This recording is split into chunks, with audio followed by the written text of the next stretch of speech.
భీష్మాష్టమి. సప్తమి తర్వాత తెల్లవారి వచ్చేది భీష్మాష్టమి, భీష్మ నిర్యాణ దివసము. కాకపోతే ఒక సంవత్సరంకు ముందు నుండే మనకు భీష్మ ఏకాదశి రోజు భీష్ముడు విష్ణు సహస్రనామాన్ని ఉపదేశించే రోజు.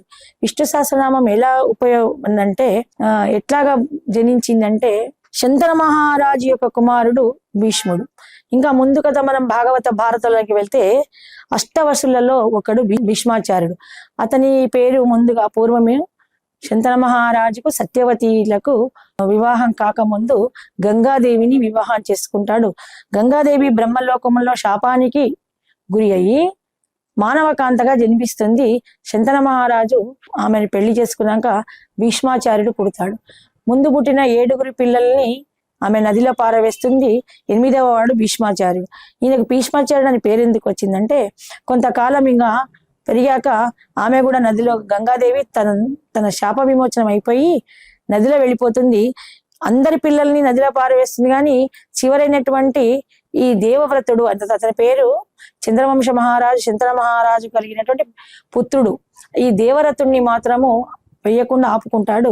అతను చాలా అల్లారముద్దుగా పెంచుతాడు. యుక్త వయసు వచ్చాక భీష్మాచార్యుడు వేటకు వెళ్ళి ఒక నదీ తీరంలో సేద తీస్తుండగా ఒక బెస్తా వనిత సత్యవతి అని ఆమెను చూసి మోహిస్తాడు. ఆమెను వివాహం చేసుకుందాం అనే లోపల తన తండ్రి నీకు ఒక చూపిస్తాను, నువ్వు ఒక కోరిక తీర్చాలని దేవవ్రతునికి తెలుపుతాడు. నేను ఆ సత్యవతి అనే అమ్మాయిని పెళ్లి చేసుకుంటాను, నీకేం అభ్యంతరం లేదు కదా అంటే తండ్రి యొక్క కోరికకు భీష్ముడు మనసులో నిర్ణయించుకొని ఊరుకుంటాడు. అప్పుడు ఆ సత్యవతి యొక్క తండ్రి తన కూతురికి పుట్టిన పిల్లలు మాత్రమే రాజు కావాలి, నువ్వు పెద్ద కుమారుడు ఉండగా నా మనవన రాజు చేయలేడు కదా అన్నప్పుడు భీష్ముడు ఒక ప్రతిజ్ఞ చేస్తాడు. నేను వివాహమే చేసుకోను, మీ అమ్మాయికి పుట్టినటువంటి పుత్రనే చంద్రవంశ మహారాజును చేస్తాను అని ప్రతిజ్ఞ చేస్తాడు. తర్వాత వ్యాస మహాముని ద్వారా వ్యాసముడు కూడా భీష్ముడికి అన్నతో సమానము. పూర్వజన్మకు ఆ సత్యవతి యొక్క కొడుకే వ్యాస భగవానుడు. అది మనకు వేరే కథ భాగవతంలో వస్తుంది. వ్యాస భగవాని ద్వారా చిత్రాంగదుడు విచిత్ర కేశనుడు అనేటువంటి 2 కుమారులు అవుతారు శంతన మహారాజుకు. వాళ్ళ ఇద్దరి ద్వారా ధృతరాష్ట్రుడు పాండురాజు కలుగుతారు వ్యాస మహాముని వరప్రభావం వల్ల. ఆ తర్వాత వాళ్ళిద్దరు కూడా ఆ ఫలాన్ని స్వీకరించలేనప్పుడు దాసీదాన్ని పంపిస్తారు. అప్పుడు విదురుడు పుడతాడు. ఇది భాగవత కథ. అయితే ఏంటంటే అంపశయ్య మీద అంత పెద్ద గొప్ప పుణ్యాత్ముడు, ఘన చరిత్ర కలవాడు, సత్యధర్ముడు, అనేక ధర్మాలకు ధర్మ సందేహాలు తీర్చేటువంటి వాడు, ఇటు పాండవులను కౌరవులను చాలా ప్రేమగా పెంచిన వాడు. అటువంటి భీష్మాచార్యుడు అంపశయ్య మీద ఉండవలసింది ఎట్లా అంటే ఎన్నో ధర్మాలను చెప్తూ ఉంటాడు. అప్పుడు ద్రౌపది అంటుంది, నన్ను అంత సభలో అవమానించినప్పుడు, వస్త్రాపరణ చేసి అవమానించినప్పుడు ఈ ధర్మాలన్నీ ఎక్కడికి వెళ్ళే పితామహ అంటుంది. అంటే తల్లి, అందుకే నేను ఆ విషయాన్ని నా తండ్రి భీష్మ ప్రతిజ్ఞ చేసి నేను పెళ్లి చేసుకోనని భీష్మ ప్రతిజ్ఞ చేసినందుకు నా త్యాగ నిరతికి సంతోషించి ఒక వరాన్ని ఇచ్చాడు. ఇచ్ఛామరణం అనే వరాన్ని ఇచ్చాడు.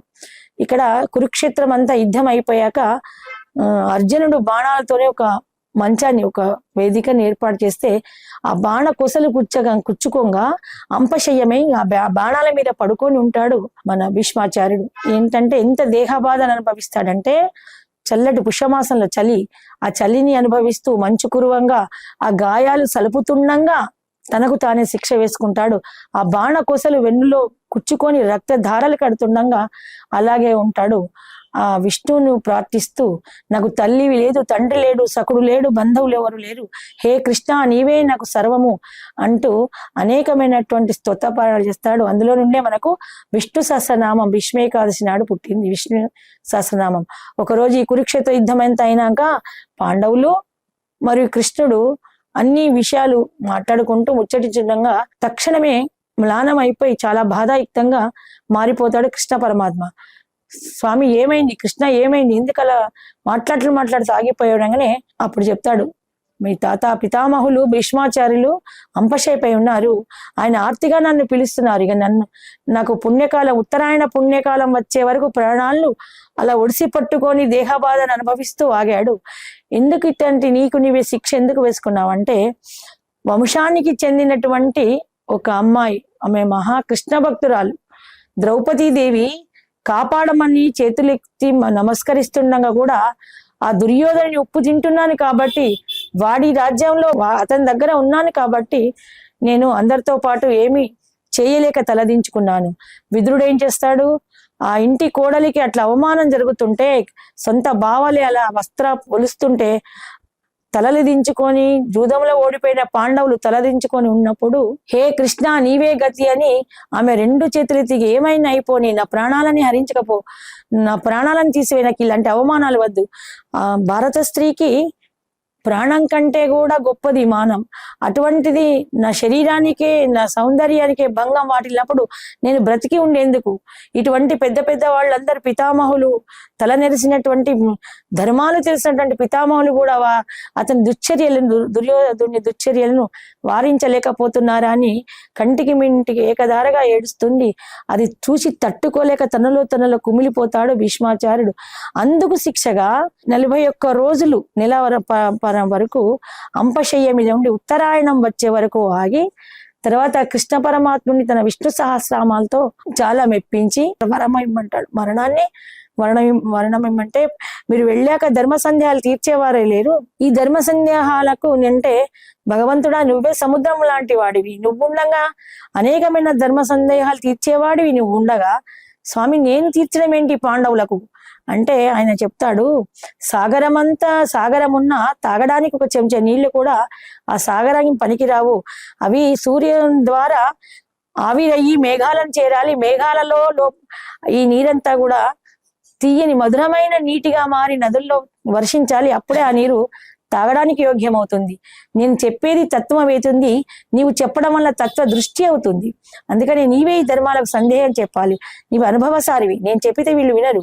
నేను భగవద్గీత ఉద్భవించాను, కానీ భగవద్గీత సారమంతా నీ విష్ణు సహస్రనామంలో ఉంది అని ఆ విష్ణు సహస్రం యొక్క మహిమను భగవద్గీత చదవలేని వాళ్ళు విష్ణు సహస్రనామం విన్నా చదివినా అనేక పైన పుణ్యాలు ఎలా పొందుతారు అని మళ్ళా ఇది విన్నదంతా కూడా సంజీవుడు రథసారథి ధృతరాష్ట్రునికి చెప్తూ ఉంటాడు. ఆ యుద్ధ వివరాలు తర్వాత బ్రహ్మ స్తుతిస్తుంటాడు. ఆ తర్వాత పార్వతీదేవి అంటుంది, ఇంత పెద్ద దీర్ఘమైనటువంటి విష్ణు సహస్రనామాన్ని పఠించలేని స్త్రీలు ఉంటారు కదా, వాళ్ళు ఏమంటే ఆ రామ అనే అక్షరంలో 24 నామాలు వస్తాయి.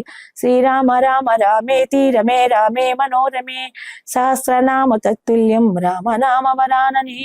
శ్రీరామ రామ రామేతి రమే రామే మనోరమే సహస్రనామ తత్తుల్యం రామనామ వరానని.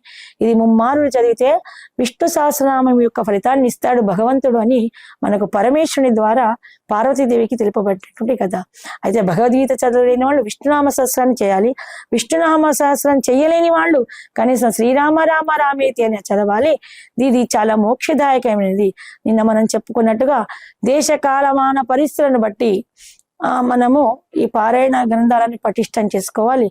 భీష్ముడు తను చూసి ఆపలేకపోయిన పాపానికి తనకు తాను శిక్ష అనుభవించుకొని మళ్ళీ తన అవతారము చాలించి అష్టవసుల్లో కలిసిపోయినాడ. జై శ్రీమన్నారాయణ శ్రీకృష్ణ భగవానికి జై. స్వస్తి.